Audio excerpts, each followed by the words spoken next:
Cinta kepada Allah Subhanahu wa Ta'ala, Mahabbatullah, berarti menempatkan Allah Subhanahu wa Ta'ala dalam hati sanubari. Cinta merupakan unsur terpenting dalam ibadah. Di samping khauf, takut, dan raja, berharap, Allah Subhanahu wa Ta'ala telah menetapkan cinta kepada orang-orang beriman, sebagaimana firman-Nya dalam surat Al-Baqarah ayat 165. Berikut ini. A'udzu billahi minasyaitonir rajim. Bismillahirrahmanirrahim. Wa minan nasi man yattakhidhu min dunillahi andada yuhibbunahum ka hubbillah. Walladzina amanu asyaddu hubban lillah. Walau yaral ladzina dzalamu id yarawnal adab. Annal quwwata lillahi jami'an wa annallaha syadidul adab. Shadaqallahul adzim. Dari ayat tersebut mempunyai arti yaitu, dan di antara manusia ada orang yang menyembah Tuhan selain Allah sebagai tandingan yang mereka cintai seperti mencintai Allah. Adapun orang-orang yang beriman sangat besar cintanya kepada Allah, sekiranya orang-orang yang berbuat zalim itu melihat ketika mereka melihat azab pada hari kiamat, bahwa kekuatan itu semuanya milik Allah, dan bahwa Allah sangat berat azabnya, niscaya mereka menyesal. Surat Al-Baqarah ayat 165. Orang yang cinta kepada Allah Subhanahu wa Ta'ala akan merasakan manisnya iman sebagaimana hadis berikut ini. A'udzu billahi minasyaitonir rajim. Bismillahirrahmanirrahim.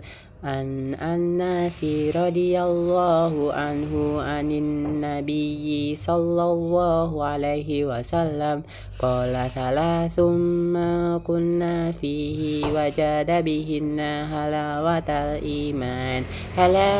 imani an yakuna Allahu wa rasuluhu ahabba ilaihi mimma siwahuma wa an yuhibbal mar'u la yuhibbuhu illa lillahi wa an yakrahu ay ya'uda fil kufri ba'da an qadahu Allahu minhu kama yakrahu an yaqdafa finnar.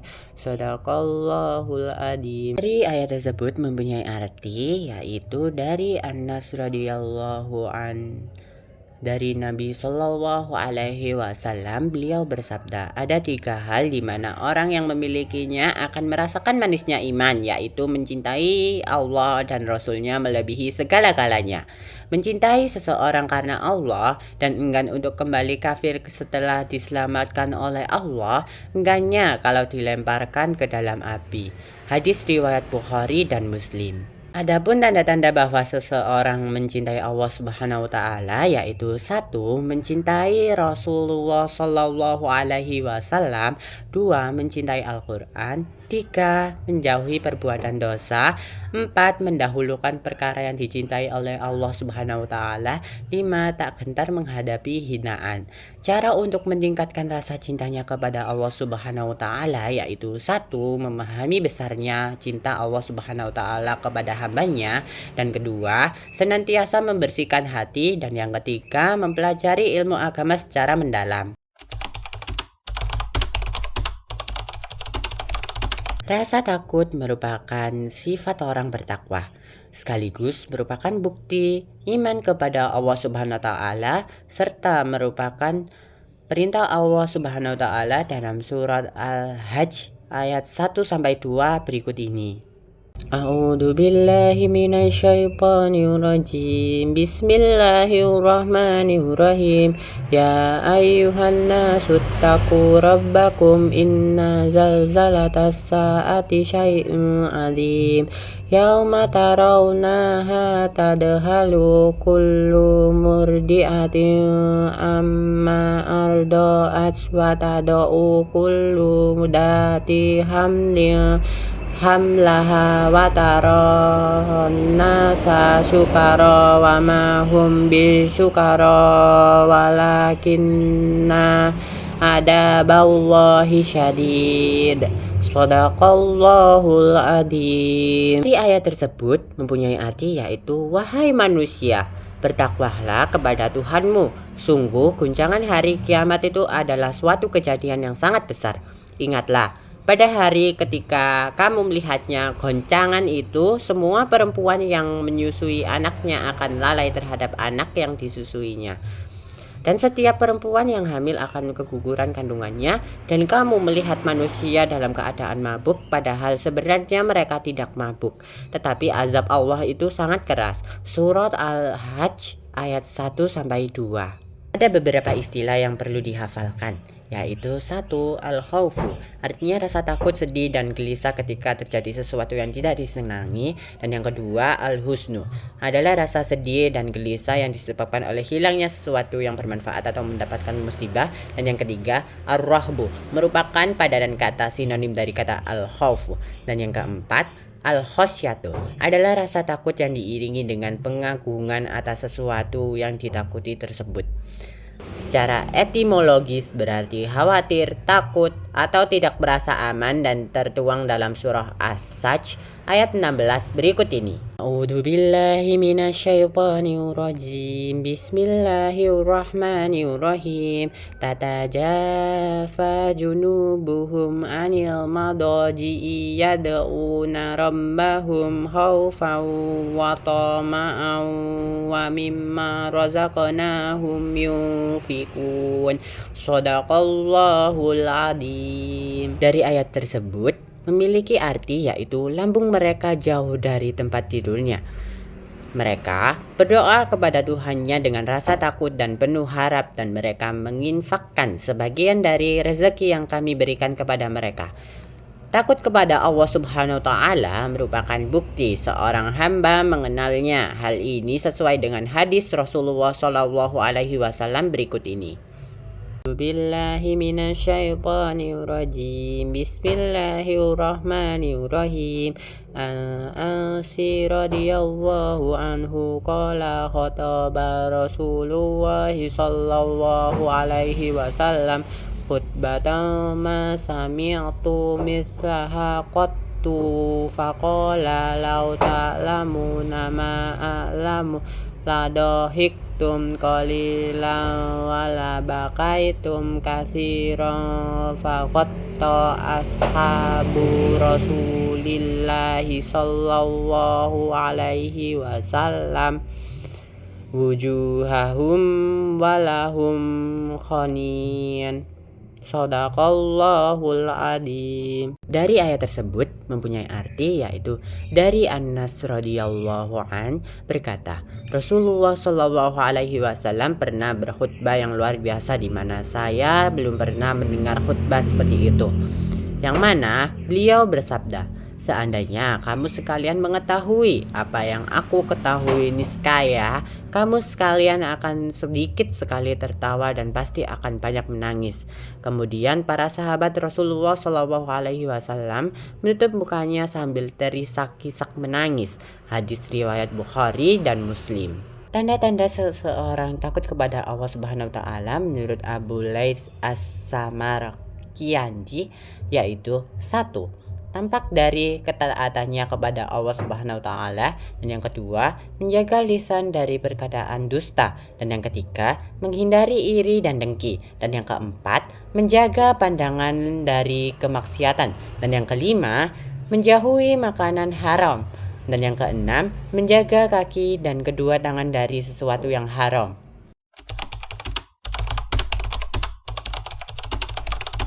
Secara etimologis, raja berarti mengharap sesuatu atau tidak putus asa. Hal ini sesuai dengan firman Allah Subhanahu wa Ta'ala dalam surah Al-Ankabut ayat 5. Berikut ini. A'udzubillahi minasyaitonirrajim. Bismillahirrahmanirrahim. Ma kana yarju liqa Allahi fa inna ajalallahi la'at.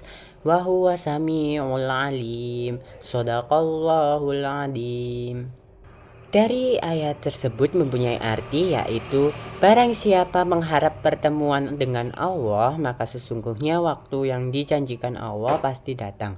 Dan Dia yang Maha mendengar, Maha mengetahui. Surah Al-Ankabut ayat 5.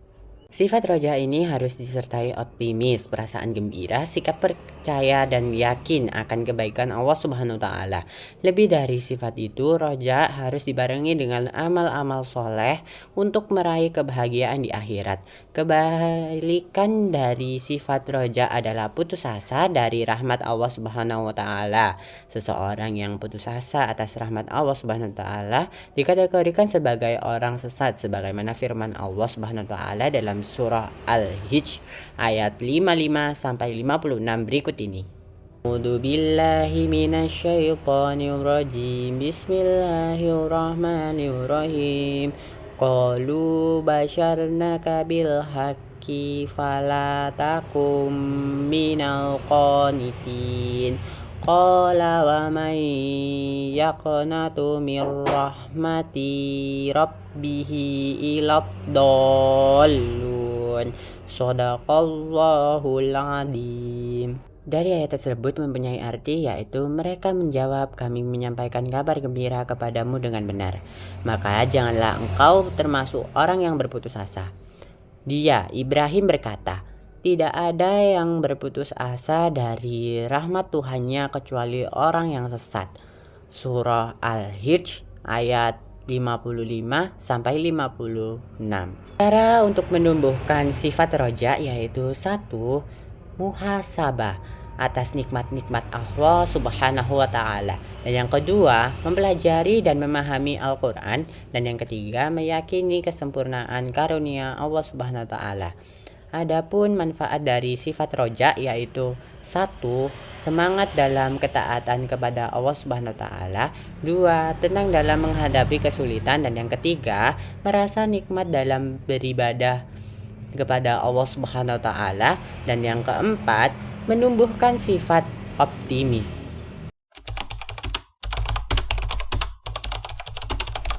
Secara bahasa, tawakal berarti memasrahkan, menanggungkan sesuatu, mewakilkan atau menyerahkan.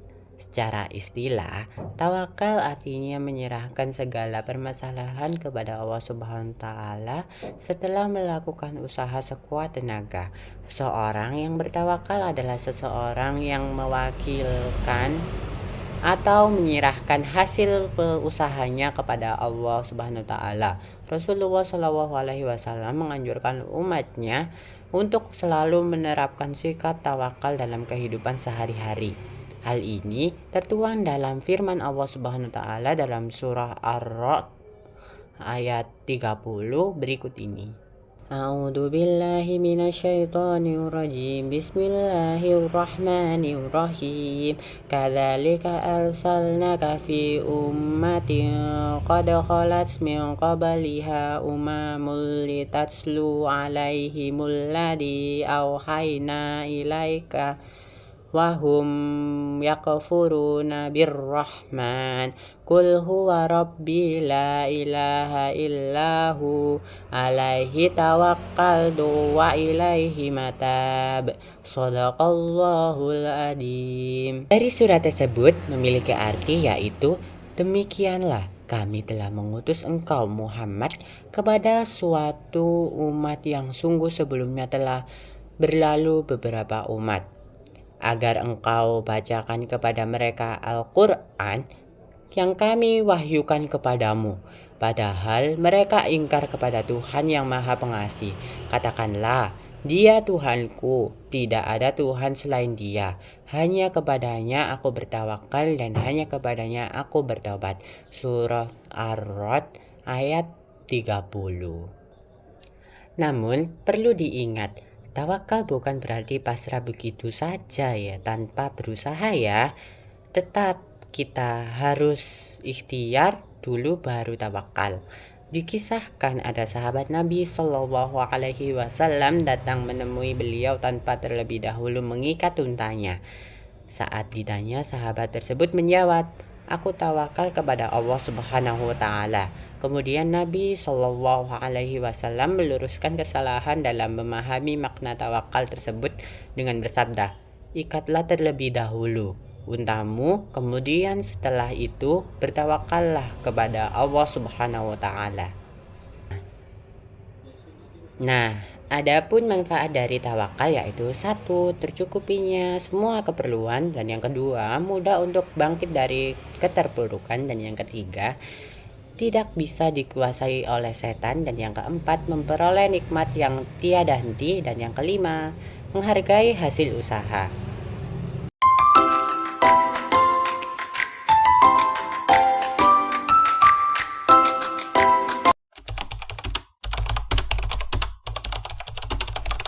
Menurut istilah, ghadab berarti sifat seseorang yang mudah marah karena tidak senang dengan perlakuan atau perbuatan orang lain.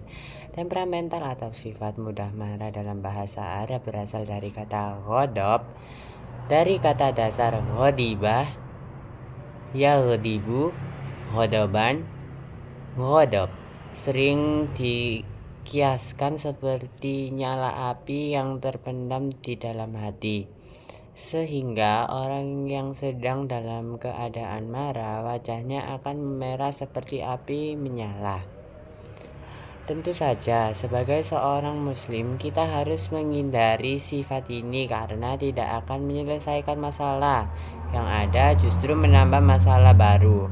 Kita harus bersabar sebagaimana sabda Rasulullah Shallallahu Alaihi Wasallam berikut ini. A'udzu billahi minasyaitonir rajim. Bismillahirrahmanirrahim. An Abi Hurairah radhiyallahu anhu anna Rasulullah Shallallahu Alaihi Wasallam qala laisa syadidu bisur'ati innama syadidul ladzi yamliku nafsahu indal ghadab. Shadaqallahul adzim. Dari surat tersebut memiliki arti yaitu dari Abu Hurairah radhiyallahu an bahwa Rasulullah Shallallahu alaihi wasallam bersabda, orang yang kuat bukanlah orang yang menang berkelahi, namun orang kuat adalah orang yang mampu menguasai dirinya ketika ia sedang marah. Hadis riwayat Bukhari dan Muslim. Nah, lawan kata dari sifat ghadab adalah ridho atau menerima dengan senang hati, dan al-hilm atau murah hati, tidak cepat marah. Kenapa sih orang bisa memiliki sifat temperamental ini? Marah, ghadab adalah situasi yang normal dan manusiawi karena ia merupakan sifat yang melekat pada tabiat seseorang. Nah, ada dua penyebab yang bisa menyebabkan sifat ghadab ini, yaitu satu, faktor fisik yang disebabkan. Yang pertama, kelelahan yang berlebihan, dan yang kedua, kekurangan zat-zat tertentu dalam tubuh, dan yang ketiga, reaksi hormon kelamin. Faktor psikis yang disebabkan, yang pertama, ujub, bangga terhadap diri sendiri, dan yang kedua, perdebatan atau perselisihan, dan yang ketiga, senda gurau yang berlebihan, dan yang keempat, ucapan yang keji dan tidak sopan, dan yang kelima, sikap bermusuhan kepada orang lain. Berikut ini merupakan tingkatan sifat temperamental ghadab dalam kehidupan, yaitu yang pertama, golongan marah berlebihan, ifrat, dan yang kedua, golongan yang tidak memiliki sifat marah, tafrit. Golongan yang mampu berlaku adil dan proporsional, itidal. Lalu, bagaimana cara menghindari sifat ghadab ini? Caranya, satu, membaca ta'awudz, dan yang kedua, merubah posisi, dan yang ketiga, diam atau tidak berbicara, dan keempat, berwudu, dan yang kelima, mengingat wasiat Rasul dan janji Allah Subhanahu wa Ta'ala. Adapun manfaat dari menghindari sifat ghadab, yaitu satu, menghindari kebencian dan permusuhan, dan yang kedua, membawa kebahagiaan, dan yang ketiga, mendapatkan pahala yang besar dari Allah Subhanahu wa Ta'ala.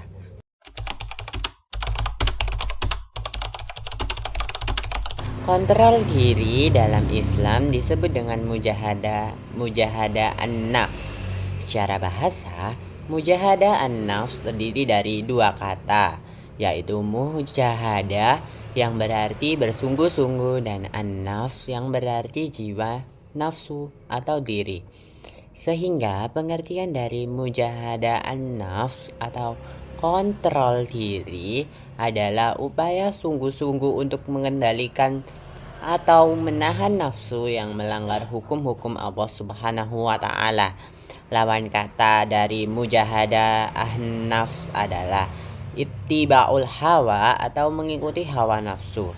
Kita sebagai seorang muslim harus bisa mengontrol diri kita sendiri dalam segala hal agar senantiasa tercipta suasana yang nyaman, aman, saling menghormati dan menghargai satu sama lain. Berikut ini adalah cara untuk menerapkan dan mengimplementasikan sikap kontrol diri dalam kehidupan sehari-hari, yaitu 1. Memikirkan risiko dan akibat dari setiap perbuatan, dan yang kedua, bersabar dan tidak tergesa-gesa dalam mengambil keputusan, dan yang ketiga, memperbanyak zikir kepada Allah Subhanahu wa Ta'ala, dan yang keempat, berdoa memohon perlindungan kepada Allah Subhanahu wa Ta'ala.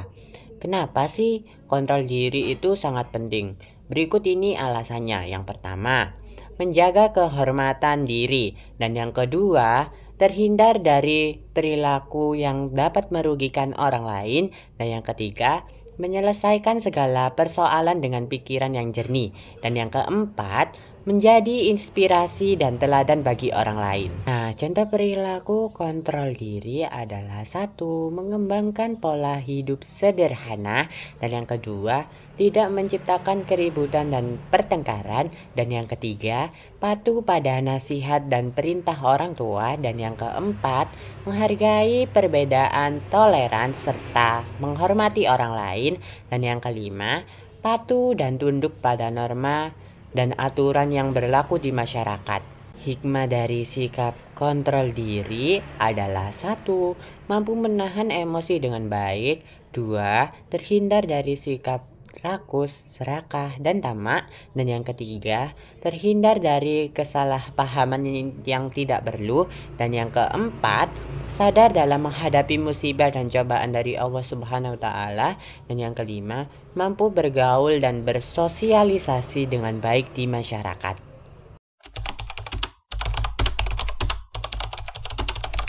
Berani dalam Islam sering disebut dengan istilah syaja'ah.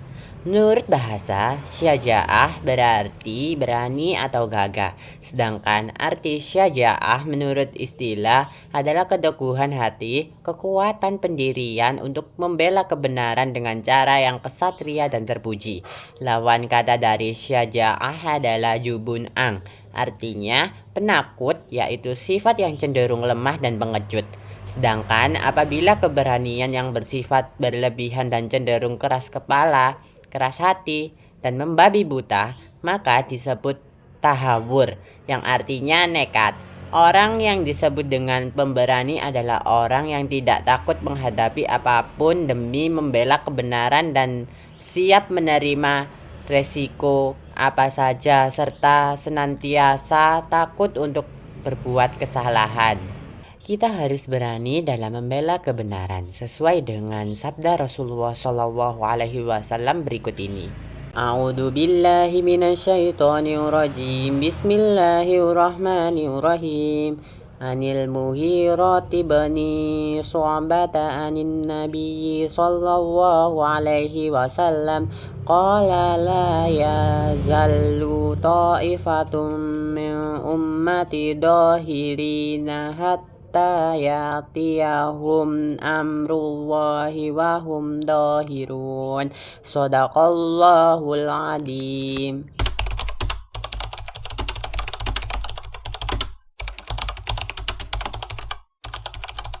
Adapun implementasi dari sikap berani membela kebenaran dalam kehidupan sehari-hari dapat diwujudkan dalam perilaku sebagai berikut.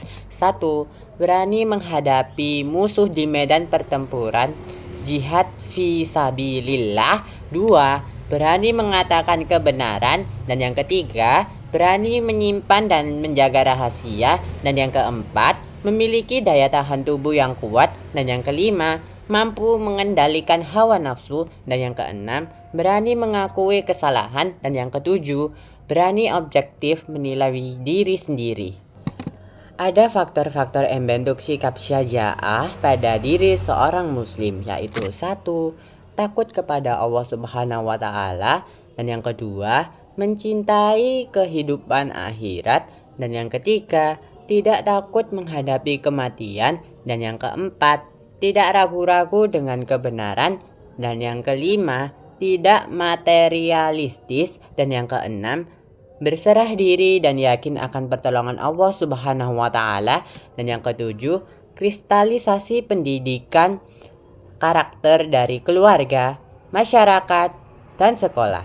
Hikmah dari memiliki sikap syaja'ah adalah 1. Memiliki kualitas mental dan bersikap dewasa dalam menghadapi semua persoalan, dan yang kedua, berani berjuang, bekerja keras, berikhtiar, tawakal kepada Allah Subhanahu wa Ta'ala, dan ki'anah terhadap segala sesuatu yang diterima.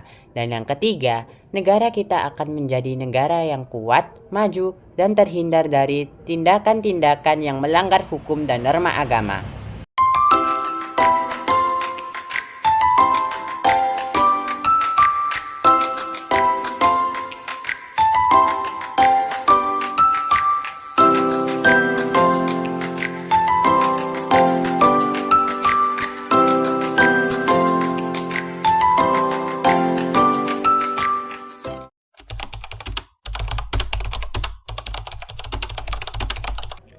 Zina secara bahasa berasal dari kata zana yasni, yaitu hubungan badan antara laki-laki dan perempuan yang sudah balik, tanpa adanya ikatan pernikahan yang sah sesuai dengan tuntutan agama Islam.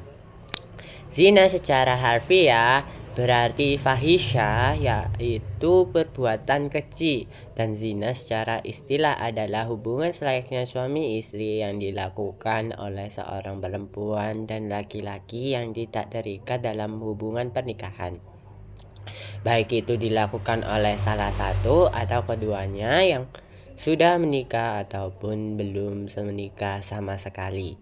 Menurut pasal 28 Kitab Undang-Undang Hukum Pidana KUHP, zina adalah hubungan badan yang dilakukan oleh seorang laki-laki dan perempuan yang bukan istri atau suaminya.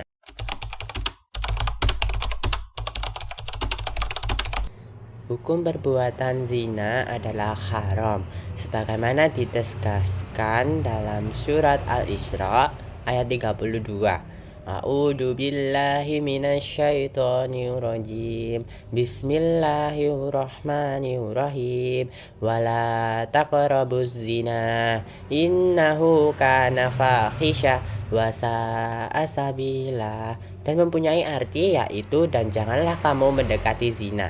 Zina itu sungguh suatu perbuatan keji dan suatu jalan yang buruk.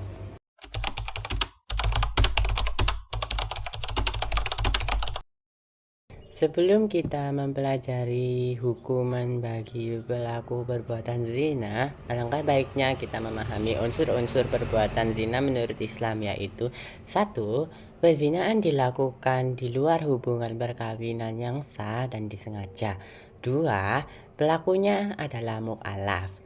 Dan yang ketiga, secara sadar tanpa paksaan. Dan yang keempat, terdapat bukti telah terjadi perzinaan di mana ada 3, yaitu saksi, pengakuan, adanya indikasi kehamilan.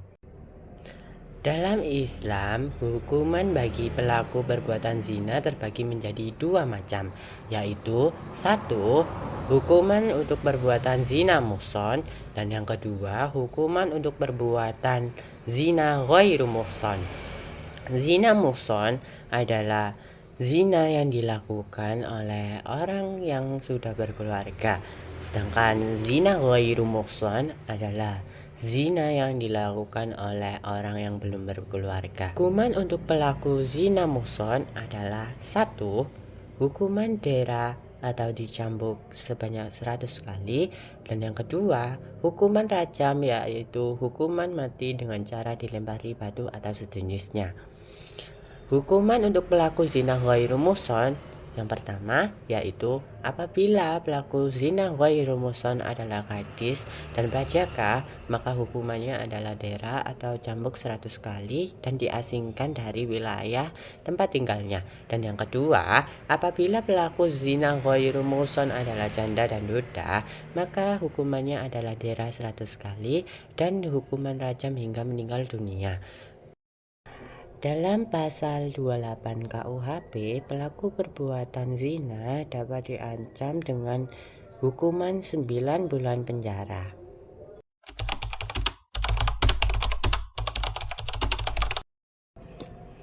Berikut ini adalah beberapa contoh perilaku yang mendekati zina.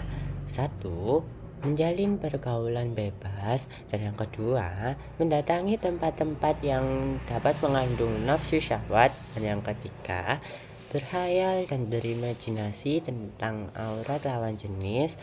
Dan yang keempat, melihat konten, tayangan video, film, TV, atau media yang dapat merangsang nafsu syahwat. Dan yang kelima, membaca artikel, buku, bacaan atau sumber-sumber yang lain yang dapat membangkitkan nafsu birahi. Dan yang keenam, menggunakan pakaian yang tidak menutupi aurat.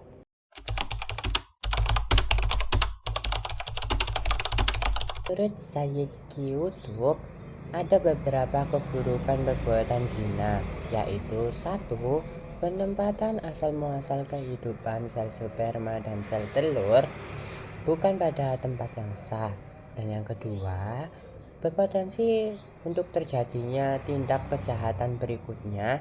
Dan yang ketiga, berpotensi terjadinya penelantaran bayi. Dan yang keempat, tidak jelasnya nasab seseorang.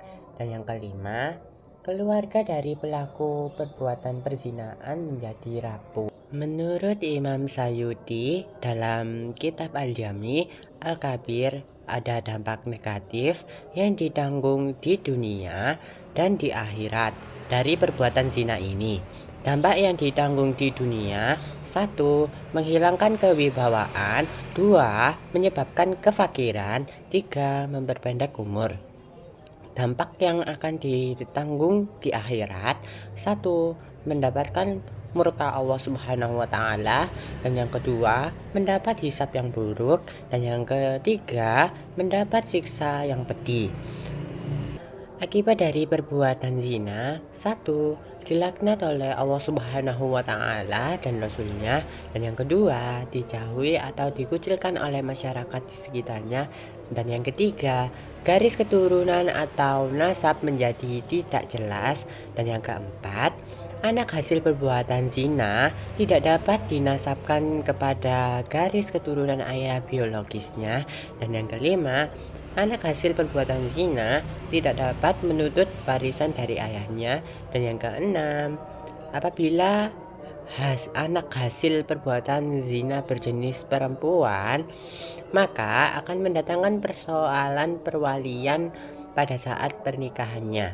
Selain itu, Nabi Muhammad SAW pun bersabda, A'udzu billahi minasyaitonir rajim. Bismillahirrahmanirrahim.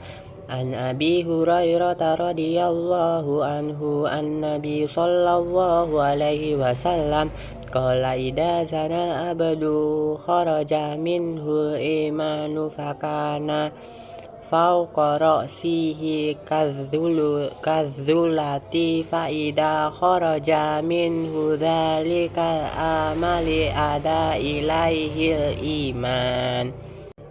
Dari ayat tersebut mempunyai arti, yaitu dari Abu Hurairah radhiyallahu anhu, dari Nabi Shallallahu Alaihi Wasallam bersabda, jika seorang telah berzina, maka iman itu keluar dari dirinya, seakan-akan dirinya sedang diliputi gumpalan awan di atas kepalanya. Jika ia lepas dari zina, maka iman itu akan kembali kepadanya. Hadis riwayat Tirmizi.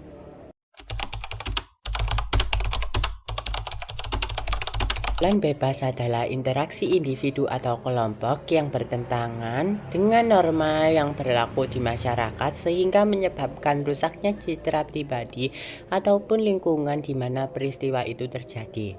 Nah, contoh dari pergaulan bebas ini ya zina. Zina merupakan perbuatan kriminal jarimah yang dikategorikan hukuman hudud, yakni suatu jenis hukuman atas perbuatan maksiat yang menjadi hak Allah Subhanahu wa Ta'ala. Sebelumnya, dalam materi zina, kita telah mengetahui jenis hukuman yang didapat oleh pelaku. Namun, ada juga hukuman bagi yang menuduh orang lain berzina, yaitu si penuduh akan diancam dengan hukuman had qadf, yakni dicambuk sebanyak 80 kali.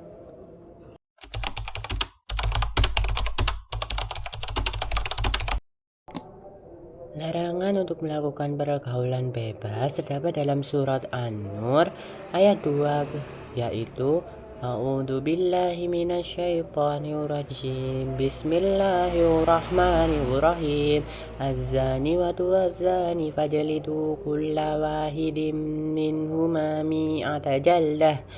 ولا تأخذكم بهما رأفة في دين الله إن كنتم تؤمنون بالله واليوم الآخر وليشهد عذابهما طائفة من المؤمنين.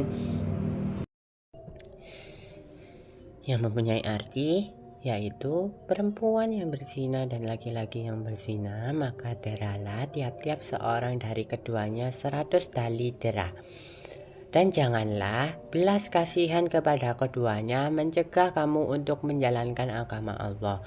Jika kamu beriman kepada Allah dan hari akhir, dan hendaklah pelaksanaan hukuman mereka disaksikan oleh sekumpulan orang-orang yang beriman.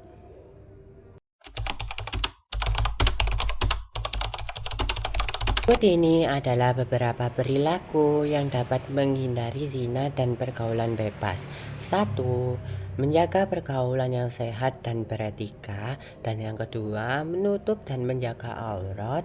Dan yang ketiga, selektif dalam memilih teman bergaul. Dan yang keempat, menghindari dan meninggalkan tempat-tempat maksiat.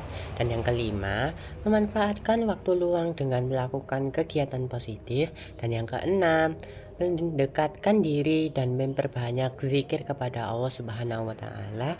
Dan yang ketujuh, berpuasa sebagai perisai nafsu.